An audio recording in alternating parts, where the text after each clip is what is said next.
Hey guys, welcome back. We got done painting the cabinet and she looks pretty good. Not perfect, but good enough. I just set the panel on there so it doesn't get broken, but we're gonna bolt that down after we install the coin door because it makes it a little bit easier. And today we're going to tackle a bunch of different things. Mostly this mess of a coin door. Get that ready to go. This game is going to take quarters and stuff because it will go on location. So we're going to do a bunch of that little stuff, and while the paint's drying on that, we're going to be doing a bunch of other stuff. So let's get going on this this coin door right here. All right, we got this coin door. This is what we call an over-under door because it's over and under. There's also, you know, like a pinball door and some specialty doors, but this one's made from coin controls. The newer games will use stuff from Hap controls. It's a different kind of a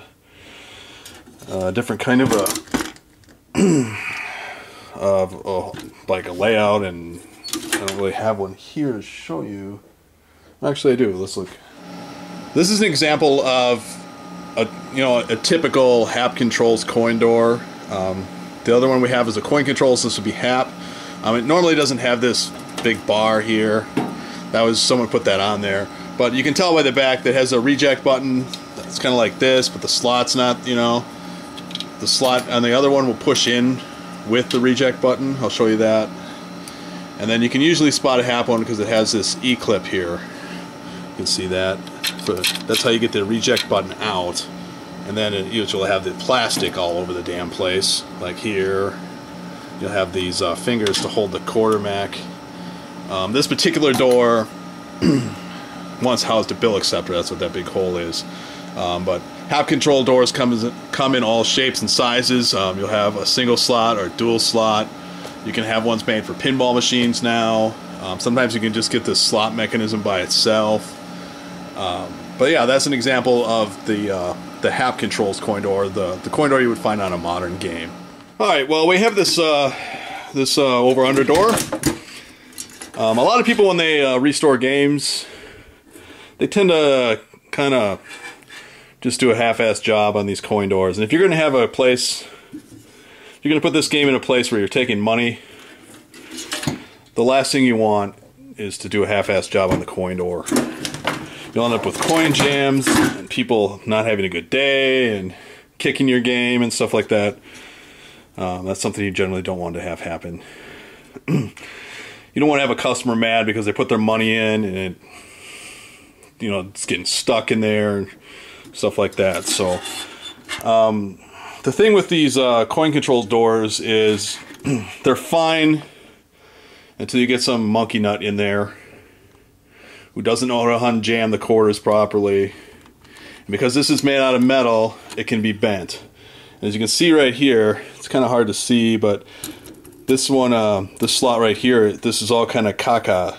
It's just bent over, and that's no good. We can't have that. So we're gonna have to take these parts out and replace them. Because if it's bent, the coin, it won't line up properly. It's just more chances for it to get jammed, and we don't want to do that. Also, you'll tend to find these plastic coin switch guards. A lot of times people just rip them off like they did on this side, and you can tell they just left a bit of plastic right there. These were to stop people from using their fingers and hitting the coin switch. Because if you do this enough with your finger, you can actually bend this little wire out of shape, and then you'll have quarters slipping past the switch and not registering, which is another problem. So if you're ever going to coin up a game at home, don't sit and go like this. No good. Use a quarter and just run it through and catch it. That's what it was designed for. It's not designed for your finger to be, coming down here. Look at it, pulled it out. I mean, if you're light enough with it, it's okay, but recommend just using a quarter. So what we're going to do today is basically disassemble this and get the main body ready for paint. And this one does have the a lot of the older games have a slam switch like this on the front door. A lot of these older Midway games Most of the new games don't have this.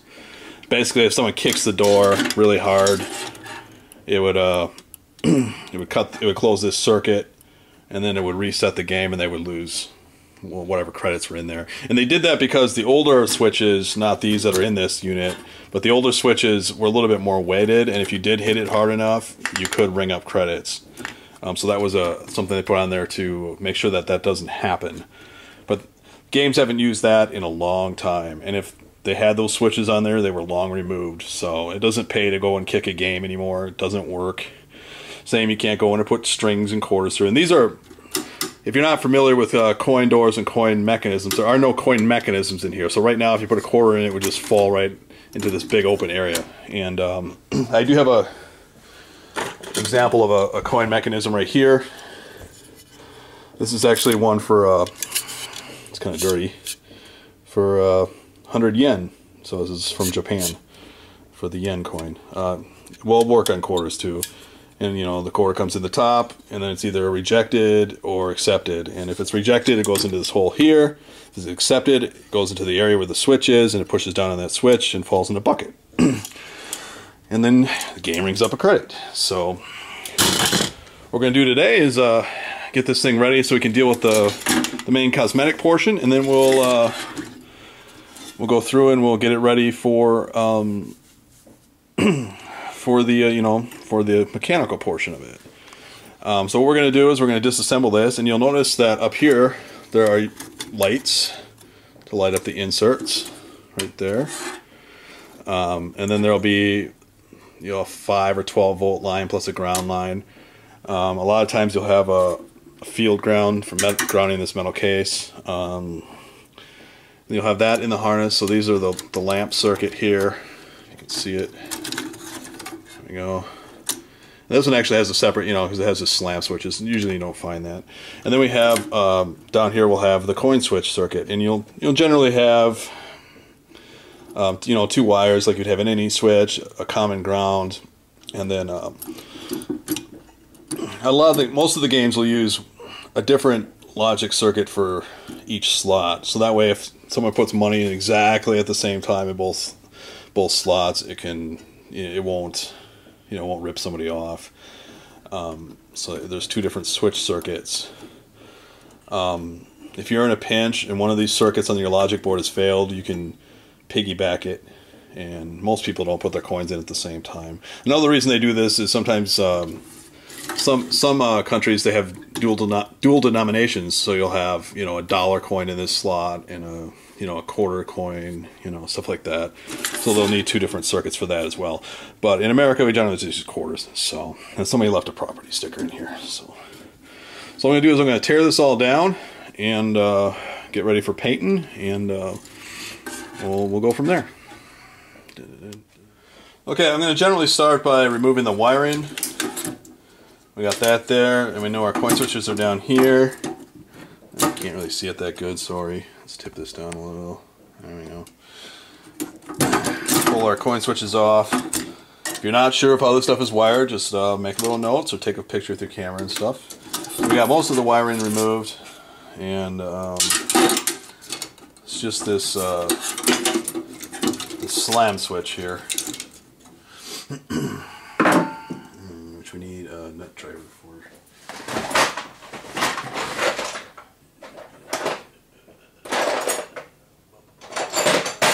This one. Nope. Oh, really? Guess you can't get a nut driver in there.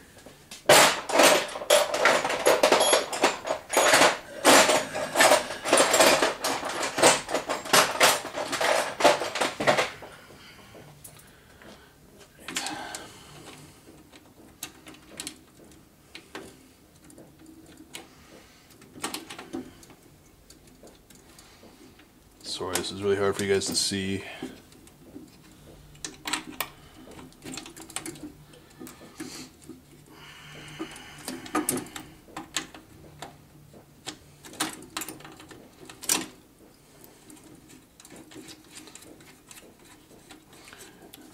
You could get rid of this, you don't really need it.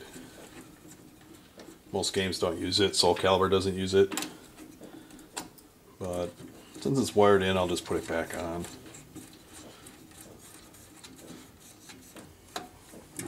Maybe someday I'll put a Mortal Kombat in this or something. If it comes off.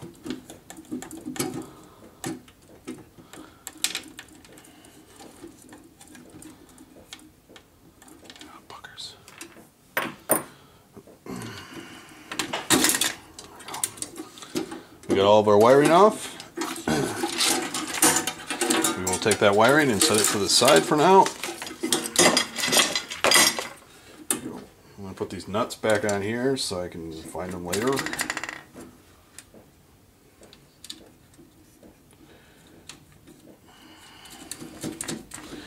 This is the piece that holds the coin mech in.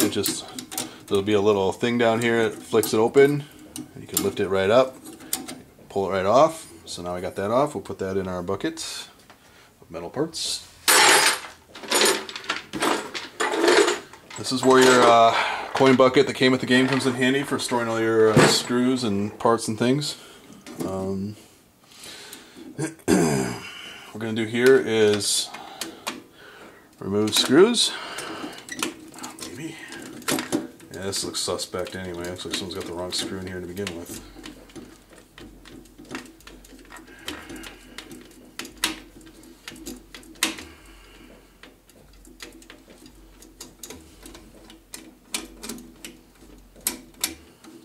Jesus Christ. Yeah. That is not the right screw. You can see there, that's not the right screw. It's way too long. My goodness. We will not put that back in. You'll be see inside here there's a spring for the reject button. Don't lose that.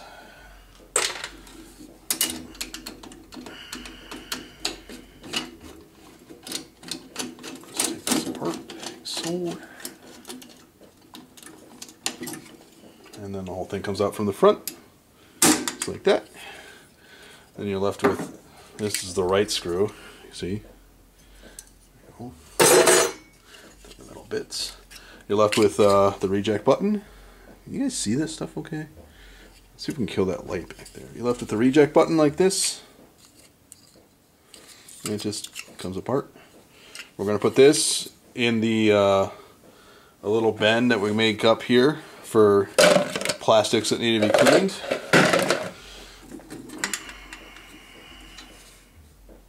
Let's see if I can kill this. Oh, makes it hard for me to see. There we go. Remove the other one.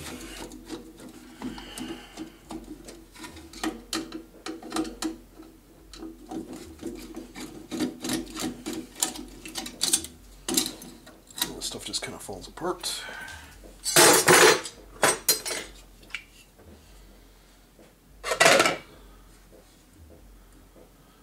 don't know if this is the best lighting for this. Sorry, guys. There we go.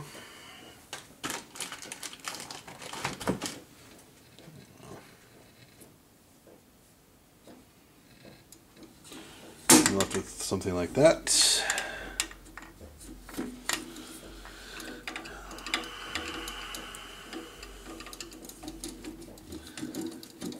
Bottom bits. I normally don't remove the bottom bits. Let's see how it goes.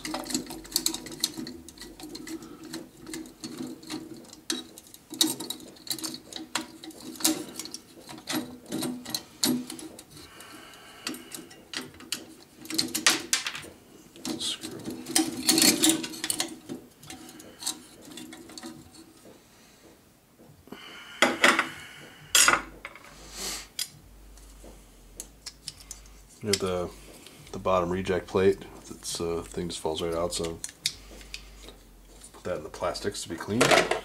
Take this piece out, set it aside.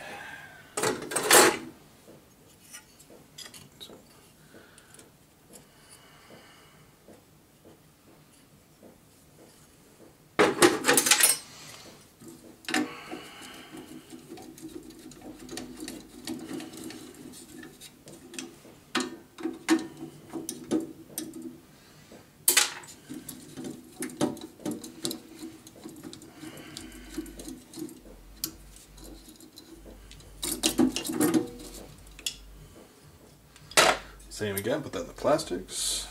There. Take this off, set it to the side. There we go. Down to almost nothing. So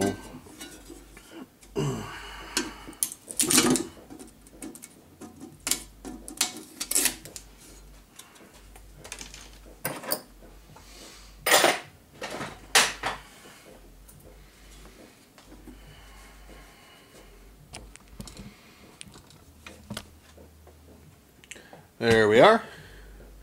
Now I'm just going to clean this all off and inspect it and see if we need a sand and hit it with some paint. Should look pretty nice. There we go. We hit the coin door with some spray paint there. I'm using the Rust-Oleum Painters ×2 Ultra Cover. I usually use a semi-gloss black. Sometimes we will sandblast this and powder coat it. I mean, but for this game, you know, that'll do. It'll give it a nice little shine. Also, I put all the plastics in a mixture of simple green, a little bit of pine sol. I also took the buttons out and put those in here. Coin rejects are in here somewhere. They're down in there soaking. We'll let that soak while we're working. And I also cleaned off the sorry about that, guys. Also cleaned off these the handles for the back of the cabinet. So what we're going to do now is I'm going to put those handles back on, and then we're going to work on the T-molding today.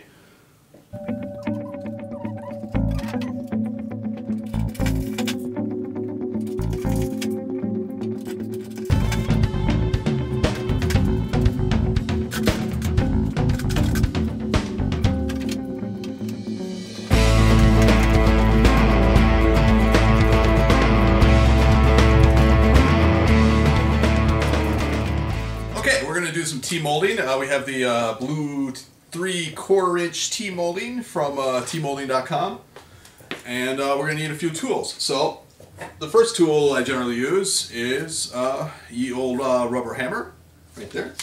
Don't hit yourself in the head. And then I have good old-fashioned utility knife. And then I tend to use this little branch pruning tool. I don't know if it's like a rose bush pruner or something. I don't know, it's called a pruner. Get this anywhere. So that's what I use for tools. So let's get started. With T-molding, it's called T-molding because it looks like a T. See? There you go. And you have, this is what you would see on your cabinet, and then there'll be a groove in the cabinet that this little piece here grips into. And if you can see in the cabinet here, maybe my camera would rotate. Thank you. You can see that there is a channel cut into the cabinet, and we'll get into cutting one of those channels later, but that's where this this piece fits right into there, like so. You just kind of put that in there and pound it flush.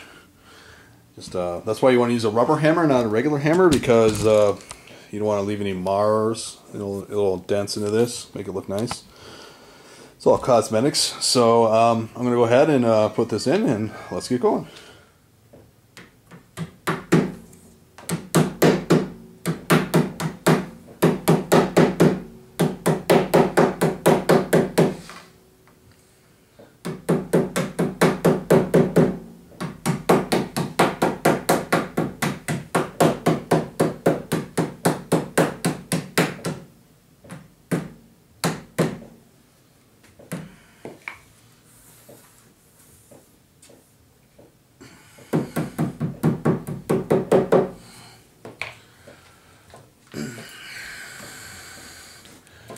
Typically, these corners will round out on the bottom here, but in this particular cabinet they do not, which kind of sucks. So what we're gonna do is we're gonna put corner protectors on this cabinet because we want to keep this cabinet for a while anyway.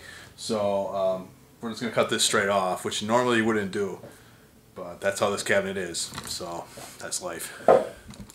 That's where this little tree pruner thing comes in handy. You can get in there, estimate how much you got. Make a nice straight cut.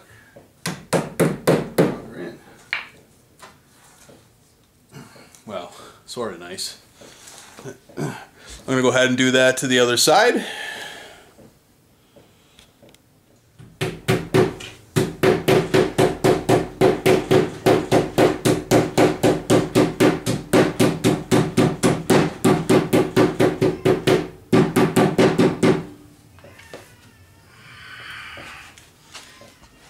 Alright, when you get to these corner bits right here, you're going to want to...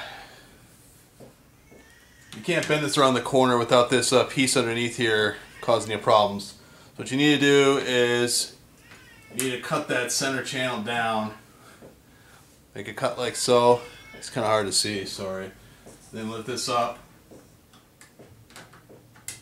Remove a bunch of that middle section. Then you pull it down and it will go around that corner. And we'll do the other corner as well.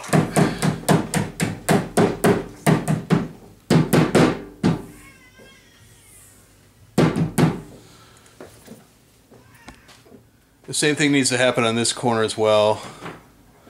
It's really hard to see, sorry. Just going to make a cut.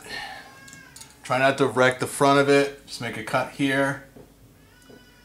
Push it in like that. So we want to remove that middle set and pull it back out a little bit. Make another cut and right off. Look at that. Now you got a nice little gap for the corner bend so it doesn't bulge. Just pull it down, pound it through. Now you can bend this up. Like that, and you got a nice corner. Well, if it sticks in there, of course, problems. There we go. Now it really sticks in there like that. See, nice round, perfect corner. Now, when you get to a corner like this, you're gonna have the opposite problem. So this corner is not too bad. You could probably just pound this in. But if for some reason it was a lot sharper, this doesn't want to bend properly. So what you would do is you would just go in here and make a bunch of finger cuts.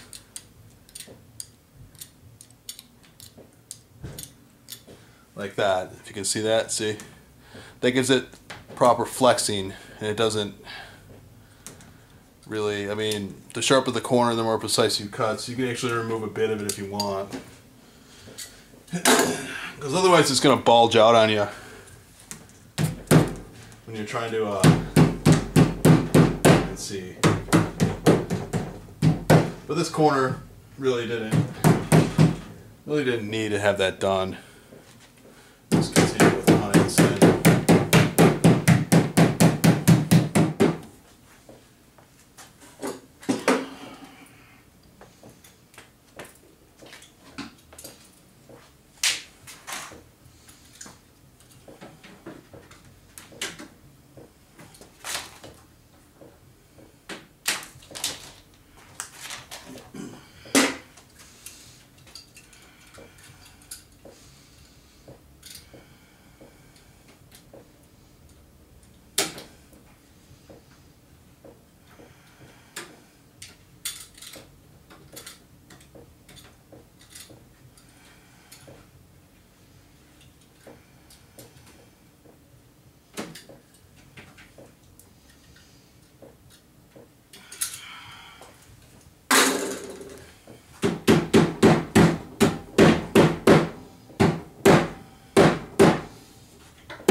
There we go.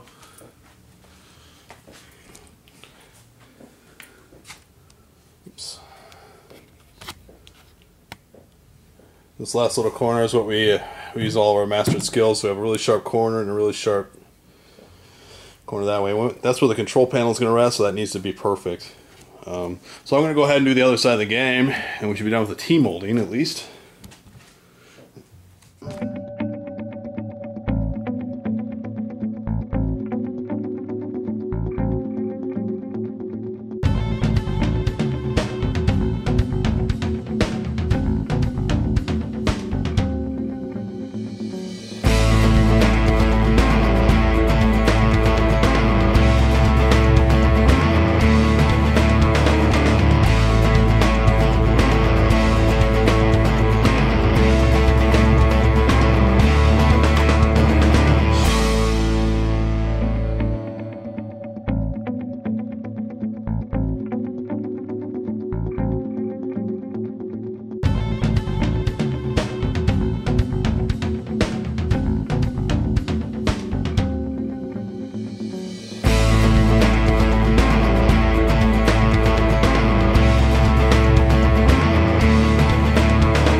go. We got our T-molding installed.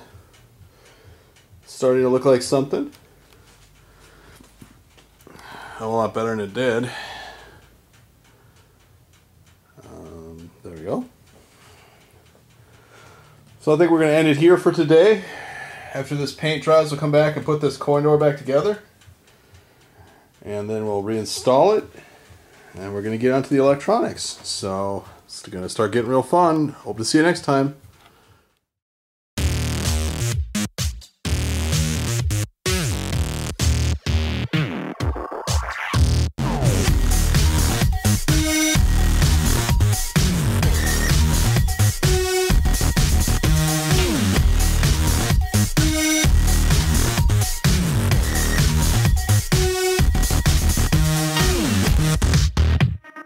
We'll be right back.